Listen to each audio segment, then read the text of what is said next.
안녕하십니까. 야간에 조명을 끄고 다니는 차량 때문에 놀라신 경험 있으셨을 텐데요. 야간에는 물론이고 터널 구간에서는 낮에도 항상 조명을 켜야 하는데 이를 어기는 이른바 스텔스 차량이 많습니다. 김상훈 기자가 경찰과 동행 취재했습니다. 칠흑 같은 어둠 속 서울 양양 고속도로. 앞서가던 택시가 갑자기 방향을 틉니다. 1차로에는 조명을 켜지 않은 화물차가 정지해 있습니다. 가까이 접근해야만 반사판으로 차량을 감지할 수 있는 상황. 뒤따르던 운전자도 택시를 피하려다 결국 충돌합니다. 어두운 곳에서 조명을 켜지 않는 이른바 스텔스 차량인데 모두 도로교통법 위반입니다. 야간에는 물론이고 낮에도 터널 안에서는 차량 전조등과 후미등을 반드시 켜야 합니다. 얼마나 지켜지고 있을까? 경찰과 함께 직접 고속도로 차량을 점검해봤습니다. 단속이 시작되자마자 터널 안에서 조명을 켜지 않은 화물차가 발견됩니다. 그 터널 내에서 전조등 켜세요. 곧이어 터널 안에서 또 다른 스텔스 화물차가 적발됩니다.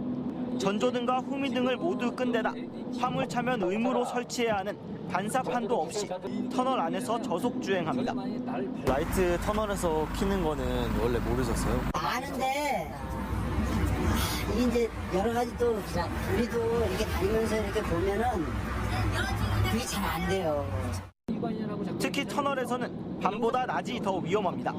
터널을 진입할 때 햇빛과 터널 조명이 겹쳐 차량이 보이지 않는 데다 화물차는 속도가 느려 추돌 사고 발생 위험성이 높기 때문입니다.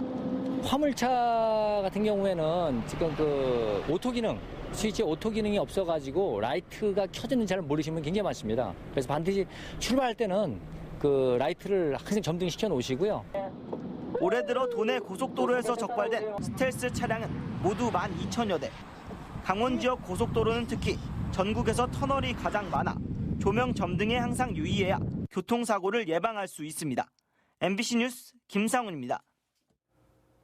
고려시대에 축조된 것으로 전해지고 있는 인제 한계산성이 국가지정문화재로 지정됐습니다. 이를 계기로 인제군은 한계산성과 설악산을 연계한 관광상품을 개발할 계획입니다. 김형면 기자가 보도합니다. 사방이 바위 절벽으로 둘러싸인 설악산 서북 능선 끝자락. 이 산속을 오르다 보면 하늘처럼 높이 솟은 성벽이 나타납니다. 인제 한계산성입니다. 고려시대인 13세기에 축조된 것으로 전해지고 있는 한계산성은 세종실록 지리지에 그 존재가 명확하게 기록되어 있습니다. 상성과 하성으로 나누어 둘레 약 7km의 한계산성은 고려시대 몽골이 쳐들어오자 평야지대를 달리던 몽골군을 격파하기 위해 만든 것으로 추정됩니다. 기마에 능숙한 몽골인들의 전투력을 약하게 하기 위해 이 험준한 설악산 자락에 산성을 축조한 고려인들의 절박함이 느껴지는 듯합니다. 모두 7차례 걸친 몽골과의 전쟁을 승리로 이끈 한계산성은 국난 극복에 역사적 가치가 있는 것으로 평가받고 있습니다.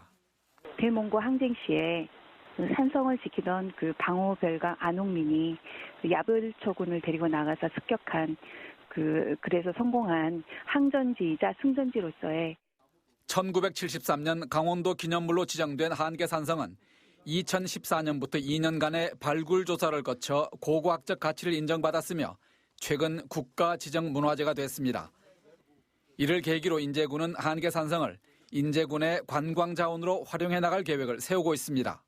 산성의 역사적 가치나 문화적 가치들을 조금 더 활용할 수 있는 지역 공동체에서 활용할 수 있는 방법들을 검토할 예정입니다. 한편 인제군은 한계산성 사적 지정을 기념하기 위해 옥녀탕 휴게소에서 산성 진입로까지 트레킹 행사를 개최하는 등 축하 행사를 마련합니다. MBC 뉴스 김영면입니다. 일군 사령부 부지 환원을 위해 만들어진 민관군 상생협의체가 활발한 논의를 이어가고 있습니다. 사령부 내 기념관을 일반에 공개하고 인근 군사보호구역 해제 등 가시적 성과를 이끌어내고 있습니다. 보도에 조성식 기자입니다. 근대 건축물로 지정된 옛 일군 사령부 본관. 지금은 기념관으로 꾸며져 1953년부터 중동부전선을 지키던 일군의 역사를 담고 있습니다. 민관군 상생협의체가 해당 기념관을 일반에 공개하기로 합의하고 본격적인 추진에 나섰습니다. 4번에 걸친 현지 실사를 통해 공개 규모와 적절한 활용 방안을 찾겠다는 겁니다. 일본 사령부 내에 군사박물관을 시민들한테 개방을 하기로 했습니다. 그래서 우리 시민단체에서 오늘 첫 번째로 방문을 해서 전수조사를 하기 위해서 현재 박물관 상태가 어떤지, 그 개방을 해야 되는 규모가 어떤지 그것을 조사하기 위해서. 이와 더불어 범시민 대책위가 요구한 8가지 안건에 대한 논의도 진척을 보이고 있습니다. 지난달 회의에서는 65년 동안 묶여있던 군사보호구역도 100% 해제한다는 합의를 이끌어냈습니다. 앞서 국방부가 대체부지가 있으면 사령부터를 환원하겠다는 뜻을 밝히기도 했습니다. 2005년부터 흉물로 방치된 국군병원 부지 개발도 본격적인 협의에 돌입했습니다. 일군 사령부가 일부 환원을 약속했던 4만 제곱미터 부지에 대해서도 현재 원주시의 이관 절차가 진행되고 있습니다. 게다가 청와대가 캠프롱 문제 해결에 적극 나서기로 하면서 연말이나 내년 초쯤 반환이 기대되고 있습니다. 전례 없는 민간군 상생협의체 출범으로 그동안 군과 얽힌 실타래가 하나둘 풀리는 모습입니다. MBC 뉴스 조성식입니다. 삼척시 오분동은 이달 초 태풍 미탁 때 많은 피해를 입었는데 주민들은 명백한 인재라며 울분을 터뜨리고 있습니다. 철도를 건설하는 업체가 하천 제방을 훼손하고도 방치했기 때문입니다. 유인호 기자가 보도합니다. 태풍 미탁 때 수십 가구가 침수된 삼척시 오분동에 시의원들이 현장 조사를 나왔습니다. 완전 침수된 주택만 17가구에 달할 정도로 피해를 입은 마을입니다. 물에 잠기고 토사가 밀려들었던 주택은 가재 도구가 망가지고 벽지와 장판이 못쓰게 돼 주민들이 아직 복귀하지 못하고 있습니다. 인근 원룸에서 생활하다 보니 불편한 게 한둘이 아닙니다. 가래 입을 옷이 단 2벌, 3벌밖에 없어요. 그럼 일하다 보면 옷이고 먹는 기고 다 불편합니다. 이거를 좀 대책을 좀 세워달라고. 이 마을이 침수된 원인은 훼손된 뚝으로 물이 넘쳤기 때문입니다. 마을을 관통하는 철도를 건설하는 회사가 하천에 교각을 세우면서 뚝을 파헤쳐놓고 태풍이 오는데도 제대로 방비하지 않은 겁니다. 주민들은 훼손된 뚝이 아니었으면 피해를 당할 이유가 없는 명백한 인재라며 철도 당국과 건설회사를 성토하고 있습니다. 겨우 한다는 게가 장비를 가져와서 그냥 그 흙을 이렇게 퍼서 그냥 이렇게 임시 보막듯이 그렇게 막아준 게 다였습니다. 그리고 천막 하나 이렇게 씌워놨는 거. 공사 현장 울타리에는 작업자들의 안전을 강조하는 문구가 질비합니다. 하지만 공사장과 바로 붙어 있는 마을의 안전은 도외시하는 바람에 주민들이 큰 피해를 입었습니다. MBC 뉴스 유인호입니다. 양양 남대천은 우리나라에서 가장 많은 연어가 회귀하는 하천입니다. 연어의 고장 양양에서 육상 수조 시설에서 은연어 해수 양식에 성공해 관심을 모으고 있습니다. 박은지 기자입니다. 원형의 육상 수조 안에서 몸무게 2kg 안팎의 연어들이 활기차게 움직입니다. 양양의 한 민간업체가 지난해 12월 50에서 150g 정도의 어린 물고기를 들여와 해수 순치에 성공해 자란 것들입니다.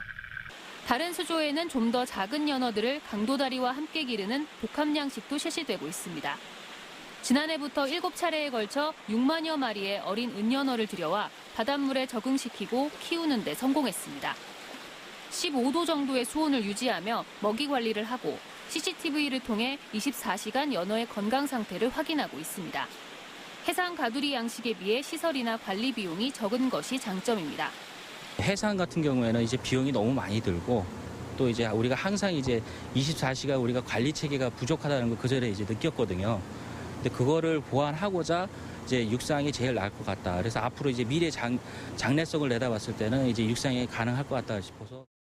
2.5kg 정도까지 키운 뒤 활어 시장에 출하할 예정입니다. 업체는 또 양양 남대천으로 돌아오는 첨연어에 대한 육상 양식도 도전한다는 계획입니다. 한국수산자원공단은 매년 가을철 어미 연어를 포획, 체란, 수정시켜 이듬해 봄에는 수백만 마리의 어린 연어를 방류하고 있습니다. 시설이 이제 예산을 들여가지고 새롭게 만들어졌고요.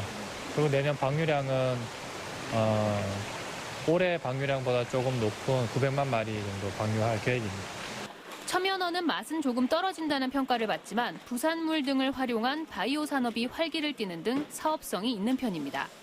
연어의 고장 양양에서 연어 육상 양식이 새로운 가능성을 보여줄 수 있을지 기대되고 있습니다. MBC 뉴스 박은지입니다.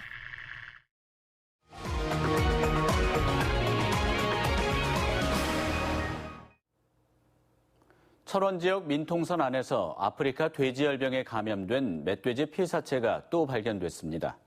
환경부에 따르면 철원군 원남면 죽대리 민통선 안에서 지난 19일에 발견된 피사체에서 돼지열병 바이러스가 검출됐습니다.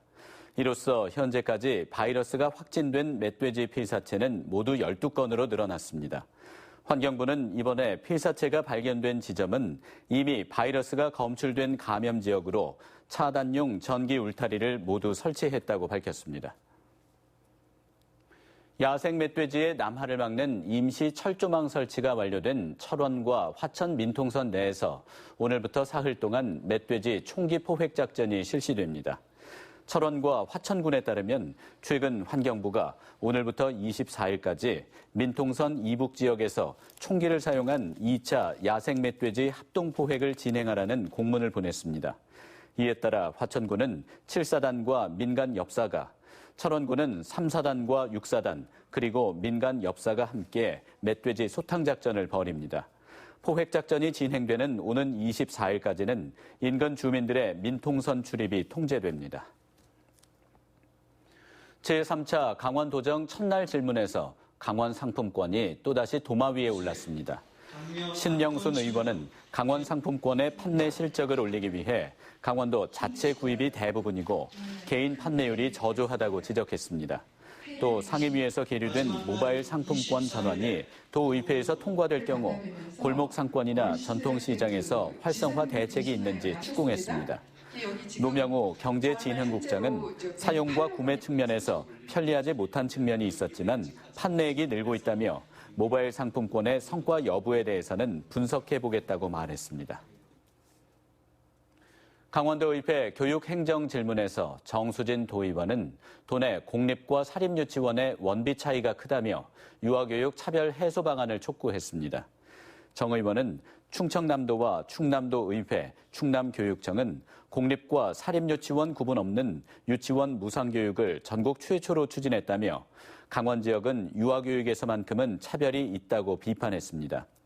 민병희 교육감은 충남 지역에서 자체 추진한 추가 지원 정책에 대해서는 중앙정부 지원이 아닌 지역에서 추진하는 건 근본적으로 맞지 않다고 답변했습니다. 제24회 강원도 항일 애국선열 합동추모제가 오늘 춘천 중도 강원도 항일 애국선열 추모탑에서 열렸습니다. 광복회 강원도 지부가 마련한 오늘 추모제에는 광복회원과 유족, 각급 기관장 등 500여 명이 참석해 독립을 위해 희생한 애국 선열들의 나라사랑 정신을 되새겼습니다. 이종호 광복회 도지부장은 추모사에서 치욕의 역사가 되풀이되지 않도록 하기 위해서는 일본 제품 불매운동을 계속해 아베 정권의 경제 보복에 맞서야 한다고 강조했습니다. 춘천시가 기후변화에 적극 대응하기 위해 자가용 이용 줄이기 등 다양한 온실가스 감축 사업을 추진합니다. 이재수 춘천시장은 기자회견을 통해 춘천의 여름 평균 기온이 0.8도 높아지는 등 기후변화가 시민들에게 직접적인 영향을 주고 있다며 온실가스 감축량을 부분별로 설정해 사업을 추진하겠다고 밝혔습니다. 특히 대중교통 이용 활성화와 자전거 출퇴근 등으로 연간 10,000여 톤의 온실가스를 감축할 계획입니다. 춘천시는 대중교통 이용 횟수에 따라 인센티브를 부용하는 등 시민 참여 방안을 마련하고 있습니다. 춘천시가 유럽 덴마크 바일레시와 우호도시 협정을 체결하고 다양한 분야에서 교류 사업을 벌이기로 했습니다. 춘천시는 이번 협정을 통해 덴마크 바일레시와 농업과 환경, 문화와 체육, 시민학교와 협동조합 분야에서 공동 발전을 위한 교류 협력에 나선다고 밝혔습니다. 덴마크 바일레시는 휴양과 관광, 문화예술 도시로 유명하며 인구 11만 2천여 명으로 덴마크에서 9번째로 큰 도시입니다. 철원 지역 사회단체로 구성된 국방개혁 반대 철원군 투쟁위원회는 오늘 국방개혁 전면 백지화를 촉구하는 범군민 걸기대회를 철원군청 앞에서 가졌습니다. 참석자들은 반세기 넘게 안보라는 이유로 희생한 대가가 일방적인 부대 이전과 해체라며 지역의 상생 대책 마련 촉구와 국방개혁이 전면 백지화될 때까지 투쟁하겠다고 밝혔습니다. 강원도 송전탑 반대 대책위원회와 시민사회단체 연대회의, 전국 송전탑 네트워크가 국회에서 동해안 신가평 송전선로 백지화를 촉구했습니다. 뉴스를 마칩니다. 고맙습니다.